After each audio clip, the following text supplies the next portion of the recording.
నా చిన్నప్పుడు ఎవరైనా మంచిగా మాట్లాడితే, మంచి మాటలు చెప్తే అబ్బా వీళ్ళు ఎంత మంచి వాళ్ళో అనుకునేదాన్ని. లేటర్ ఐ రియలైజ్ మంచి చెడు ఎవరైనా చెప్తారు. నా చిన్న కొడుకు he can also differentiate what is right, what is wrong.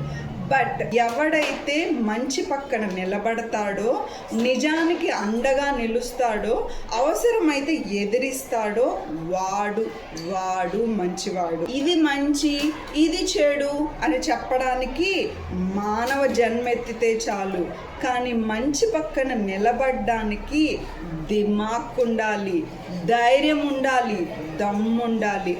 అన్నిటికీ మించి స్వార్థం లేకుండా ఉండాలి. ఒకడు చేసేది తప్పు అని తెలిసినా కూడా తప్పు పట్టకపోతే అందులో మనకి స్వార్థమైనా ఉండాలి, లేదా ఆ తప్పులో భాగమైనా ఉండాలి. తప్పు చేసేవాడినన్నా క్షమించచ్చేమో, కానీ మేబీ వాడికి ఇది తప్పు అని తెలియక తప్పు చేసుండొచ్చు. కానీ తప్పు అని తెలిసినా కూడా అండగా నిలబడే వాళ్ళని అస్సలు మన దరిదాపుల్లో కూడా రానివ్వకూడదు. వాళ్ళు విషంతో నిండిన పాము కన్నా ప్రమాదం. So be careful guys.